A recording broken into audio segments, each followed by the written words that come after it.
আমাদেরকে বলে দিলেন এটা কাবা, কাবা আল্লাহর ঘর।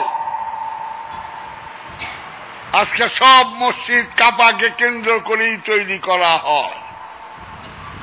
আচ্ছা, মহানবী আপনি বললেন আল্লাহর ঘর, আপনি আল্লাহর ঘর ফেলে জাবালুন নূর পর্বতের ১,৫০০ বছর আগের সেই ২,৫০০ ফিট উঁচায় হেরা গুহার মধ্যে কেন নির্জনে ১৫ বছর ১ মাস ১৯ দিন কেন ধ্যান সাধনা করলেন? আপনিই তো বলেছেন আদম যখন পানীয় মাটিতে ভাসমান তখনও আমি নবী। তাহলে আপনি কেন করলেন? উনার উম্মতদেরকে উনি এত ভালোবাসতেন যে যদি সত্য সাগর অবগাহন করতে চাও তাহলে আসো এইরকম ধ্যান সাধনা করেই পেতে হবে। কাবায় শরীয়ত, হেরা গুহায় মারেফত। ওয়াহাবীরা প্রতি পদে পদে সত্যটাকে ঢাইকা রাখে।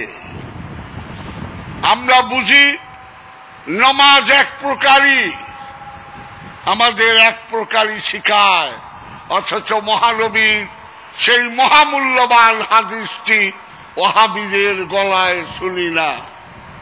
কি হাদিসটা?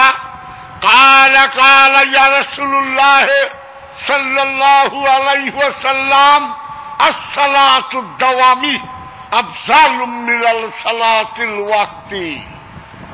আমার মহানবী বললেন ২৪ ঘন্টার দায়েমি সালাত ওয়াক্তিয়া সালাতের চেয়ে অনেক মর্যাদাবান। এটার দলিল কোরআনে আছে। কোরআনের সূরা মারেজের ২৩ নম্বর আয়াতে আছে আল্লাযীনা হুম আন সালাতিহিম দায়মুনা, তাহারাই মুসল্লি যারা দায়েমি সালাতের উপরে দণ্ডায়মান। দায়েমি সালাতের কথা কোরআনে আছে, ৫ ওয়াক্ত নামাজের কথা তো কোরআনের কোথাও নাই। হ্যাঁ, ওটারও প্রয়োজন আছে, কিন্তু দায়েমি সালাতটা কেন লুকিয়ে যায়? আজকে ওয়াহাবীরা, আমরা দেখি, আমরা সবাই জানি, হযরত জাবের রাদিয়াল্লাহু তাআলা আনহুর একটি হাদিস, বুখারী মুসলিম মুত্তাফিকুন হাসান শরীফ হাদিস। কি হাদিস? নামাজ বেহেশতের চাবি। হাদিসটা এক লাইন, অর্ধেক কয় অর্ধেক বলে না। নামাজ বেহেশতের চাবি এই পর্যন্ত বলে, পরেরটার কয় না।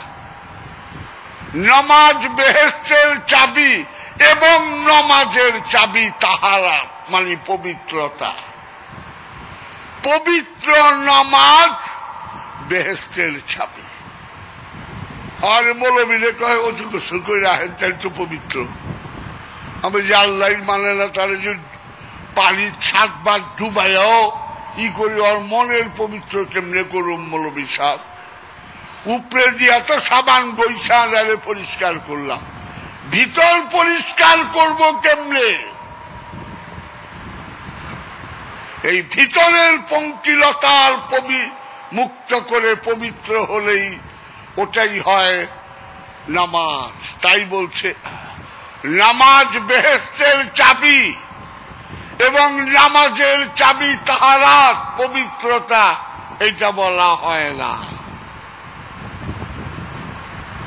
এরকম বহু জিনিস লুকিয়ে যাওয়া হয়।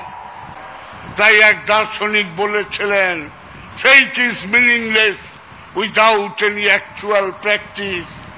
বিশ্বাসের ৪ পয়সাও দাম নাই যদি বাস্তবে না দেখি। আসেন দেখেন সত্য আছে কিনা। এইটুকুই আমি অনুরোধ করে এইখানেই শেষ করে দিলাম। আসসালামু আলাইকুম।